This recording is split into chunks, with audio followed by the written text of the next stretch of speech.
Welcome to the Power in Motion podcast, the show for women who want to develop a kinder relationship with their body so you can feel healthy, happy, and confident without restricting food, doing torturous exercise, or constantly worrying about the number on the scale. I'm your host, Kim Hagel, size-inclusive fitness specialist and certified non-diet health and life coach specializing in body image. This podcast is here to provide weight-neutral, health at every size aligned information and coaching on sustainable habits and mindset shifts so you can feel your very best in the body you have right now. Let's lace up our runners and go for a walk while we chat. Hey you, welcome back to the Power in Motion podcast. This is episode 108, and today we're beginning a new 5-part series all about befriending your body. Now, we've done quite a few episodes here in the past about body image, but in this series, we're going to approach the topic of body image from a whole other angle, in that we're going to focus in on creating a respectful and trusting relationship with our bodies, no matter how we feel about what we see in the mirror. Because I think that's one of the biggest stumbling blocks for women when it comes to improving or healing their body image, is this thought or belief that they have to then love what they look like, or even just like what they look like, or appreciate their body, or be grateful for their body. That can really pose a barrier. But I've been thinking more and more about the relationship I have with my body. Because if you think about it, you only get one body, and it has been with you and will be with you through every experience you have in life, every trip you've gone on, every hug you've experienced, every memory, every tear. Your body has been with you, and the way in which you relate to your body can make or break your experience of existing in your body. I would venture to say that our relationship with our body is the longest and most important relationship we will ever have. So, hopefully, by addressing the topic of body acceptance or body image in this way, it'll hit home for you and really make a difference in how you think about your body and your body image from now on. So on today's show, we're going to really dig into what I mean by being in a relationship with your body. Like, what in the actual heck is that about, and why does it matter? I really think today's going to be full of aha moments and revelations for you. And then next week, we're going to speak practically and give lots of examples about what is possible when you come into a respectful, trusting, healthy relationship with your body. What does that actually look like in real life? What does it make possible in terms of your eating and exercise, but also in the bigger, broader life sense? And then in a couple of weeks on October 4th, you're going to get to hear an interview from a current coaching client, Debbie, who's going to share her story of body acceptance and all the amazing ways her life has changed as a result of improving the relationship she has with her body. And then on October 11th, we're going to get really practical, and I'm going to walk you through the exact process that I use with my clients to help you create this kind of relationship, this kind of transformation for yourself. Then finally, on October 18th, we're going to talk about all of the things that stand in the way of having the life and relationship with your body that you want, all of the fears and doubts that come up, all the obstacles, and how you can meet yourself where you're at with compassion, without judgment, and take radical responsibility to create the results that you do want. And it's going to be a really powerful episode, so don't miss that one. In fact, I'd actually make sure that you go and subscribe to automatic downloads for this podcast so you don't miss a beat as we go through this series, because it is going to be golden. Now, throughout the series, I'll be sharing lots of examples from my own life and from clients to help illustrate the concepts for you. And though I'm going to be sharing the process of doing this work, so you will know exactly what you need to do to have the same kind of results, I want to just say knowing and doing the work are two different things. And believe me, I have full faith in you to do this work. And I also know that it's not easy to do on your own. There is a lot that can come up that can steer us off of course and make us give up on ourselves. So know that I am here. If you feel stuck implementing what we're talking about, then please, by all means, reach out and book a consultation with me. The consultation is free. We'll have a chat about the relationship you want to have with your body, where you're feeling stuck in achieving that, and I'm going to help you flush out all of the beliefs that are getting in your way and highlight your next steps so you know exactly what you need to do to get where you want to go. And if you decide that you want support and accountability to follow through, then I will invite you into coaching and we can work together to get you where you want to go in the most efficient and effective way. Okay, so let's dig in and explore what I even mean by having a relationship with your body and how improving that relationship is actually the way to improve your body image and your eating and exercise habits, and even how that extends out into your bigger life in general. So what I'd like for you to do for a moment is think of your body as if it were a separate person. Like, think of it as a roommate, except it's more than a roommate because this person is with you 24/7. You cannot actually get away from them. You live with them.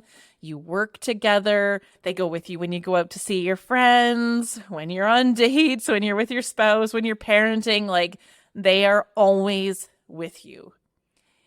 And you don't really like them very much. You don't really like her very much.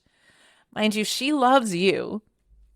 And she works really hard for you and is always looking out for you. But you don't trust her. You feel like she's let you down. You also think she's unattractive, and you point that out and criticize all her flaws. You call her names. You compare her to other people. You're really hard on her when she can't do something. You don't let her eat what she wants or eat when she's hungry. You try to control her food choices, berate her if she eats certain things. You force her to work out to burn off the food that she does eat, or if she misses a workout, you call her lazy. You're pretty awful to her. And despite all of this, she just keeps on showing up and giving you her very best every single day. What are you thinking as you hear me describe this relationship? What kind of words would you use to describe a relationship such as this? It's pretty one-sided, right? Maybe even kind of toxic.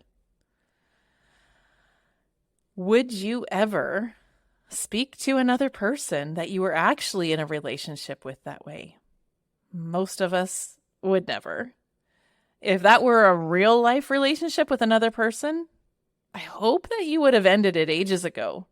I'd like to think that you wouldn't tolerate that kind of treatment or language from somebody else either. But because we're talking about a relationship with your body and you only get one body, you can't end this relationship. You have this body for life. It is not going anywhere. And yet, this is the reality of the kind of relationship that many of us currently have with our bodies. Now, if you're feeling confronted as I say this, there is zero judgment from me. I've been this way myself. It is absolutely not your fault if you find yourself speaking to yourself or treating yourself in this way. You were taught this. We as women have been socialized to hate our body. You were not born hating your body. I guarantee you, you were not born hating your body. I don't know if you can think back to being a little kid or if you know any little kids. There was a time where you never considered that your body was a problem. You just ate and you ran around. Everything was very intuitive. You never even considered that your body, the way that your body looked, had any meaning whatsoever. You never gave your body a thought. But from a very early age, you were taught that there's a right and a wrong way for girls to look. We're bombarded with images everywhere we look, in the movies, the magazine, now with social media, Instagram. Most of what we see are images of thin, beautiful young women. So we begin to internalize the belief that this is what happy, confident, successful, popular, attractive women look like. And we start to believe that anything outside of that ideal is not good enough. You were also taught from a very young age that there's a right way to eat.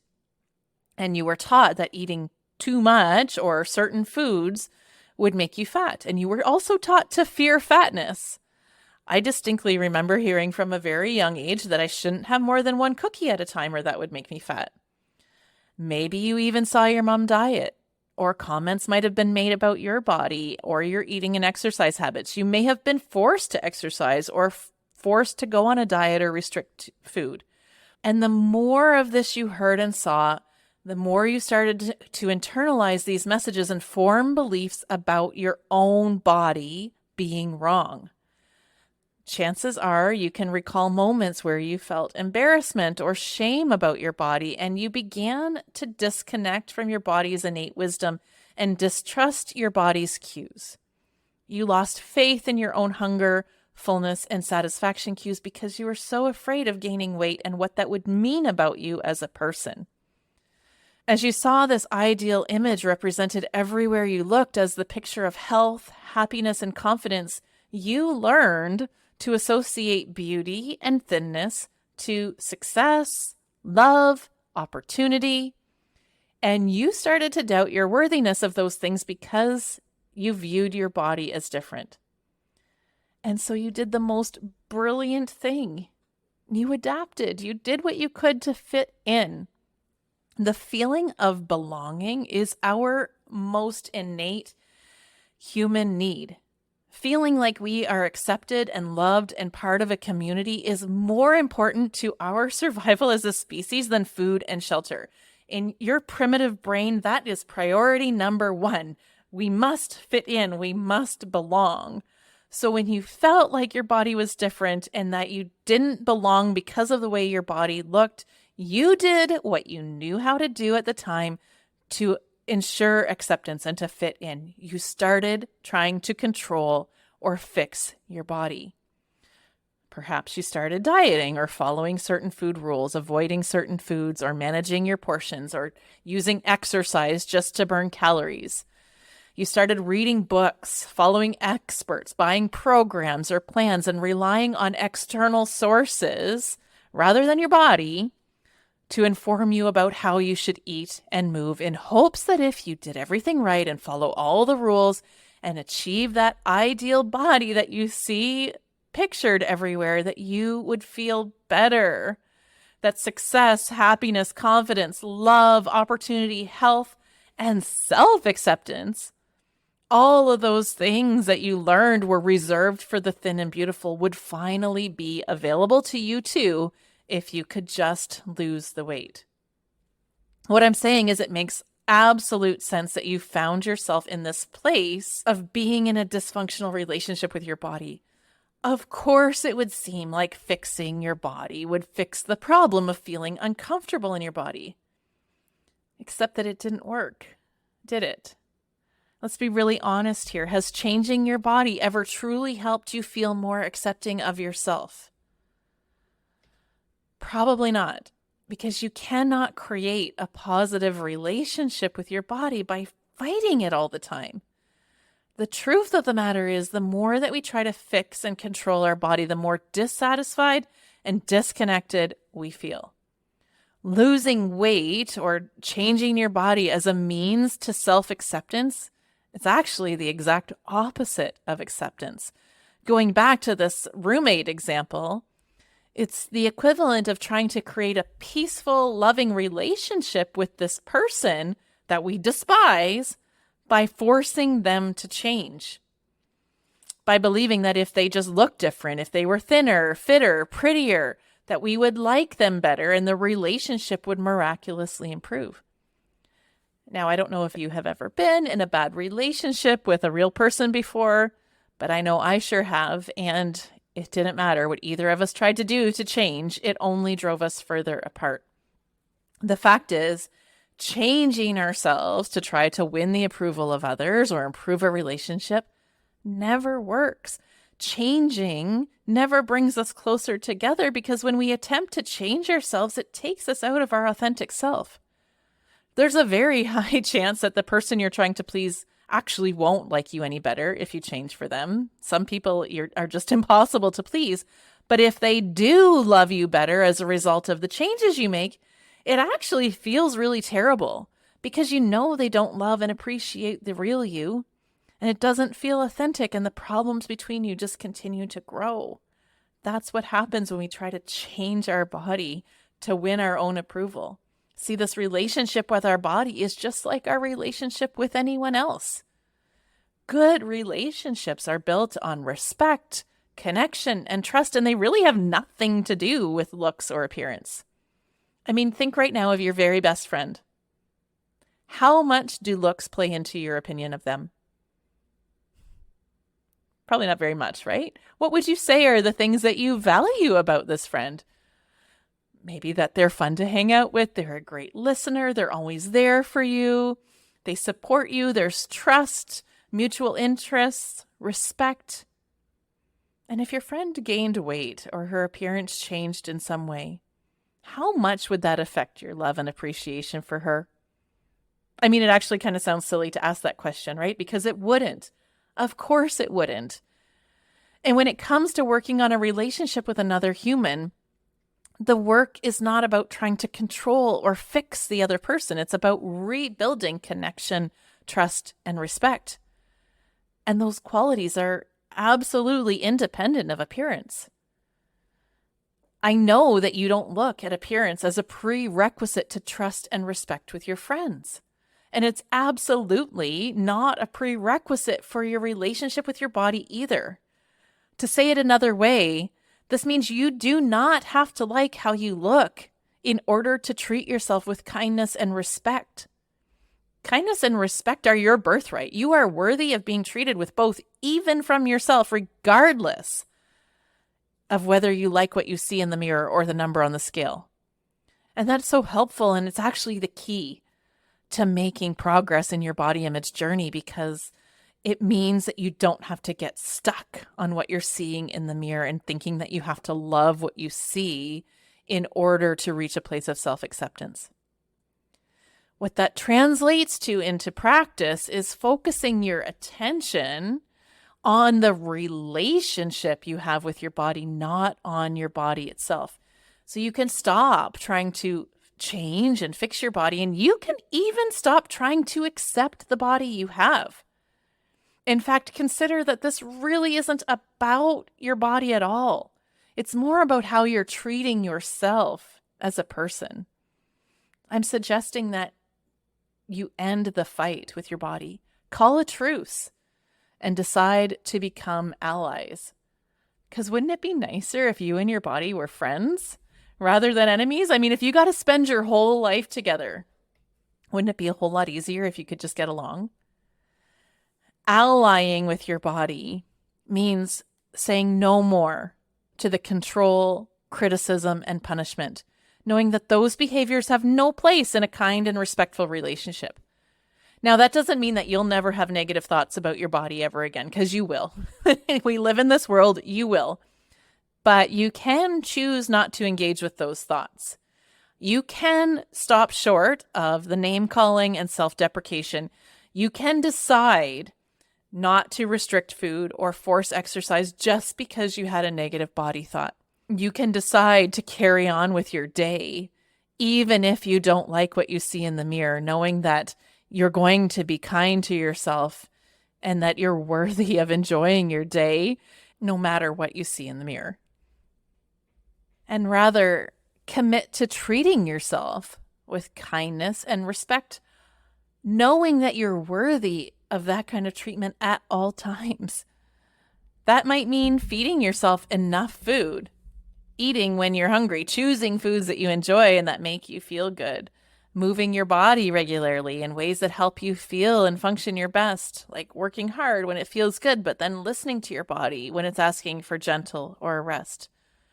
It means noticing when you turn to rules or experts to tell you what's the right way to eat or move, and instead tune into your own cues, listen to your own body to let you know what it needs. reconnect with your hunger, fullness, and satisfaction cues, as well as your movement cravings, and respond by giving your body what it's asking for. All of this rebuilds a sense of trust with your body. So I'm curious, what do you think would change for you if you committed to being kind and respectful to yourself, no matter what? Just imagine what could become possible if you stop fighting with your body and instead focused on creating a respectful relationship with it, no matter what it looks like. Some of the things that I've noticed in myself and my clients are they have more motivation to move their body and actually enjoy it and all of the good feelings that it brings. They feel free to eat the foods that they enjoy, to truly savor those foods, and there's no food guilt. They can get a last-minute invite to go out and say yes without worrying about what they're going to wear or primp and fuss and look in the mirror for an hour, trying on outfit after outfit and feeling like they have nothing to wear that looks good. They feel confident going on trips, hikes, adventures, knowing that their body is capable of carrying them through it. But you know what? The possibilities extend far beyond just how they eat and exercise. Because when you're in a respectful and trusting relationship with your body, then you no longer feel held back. You have the guts to do the things you desire in life because you're not putting stuff on hold until you lose weight. Maybe that looks like feeling confident to go after your dream job or go on the first date or put yourself out there on the dating apps. Or it might be the opposite, where you finally feel ready to quit that job that is sucking your soul or ending that relationship that's not going anywhere. It means having the guts to try new things, set boundaries, and speak up for yourself, where you truly feel powerful and on purpose.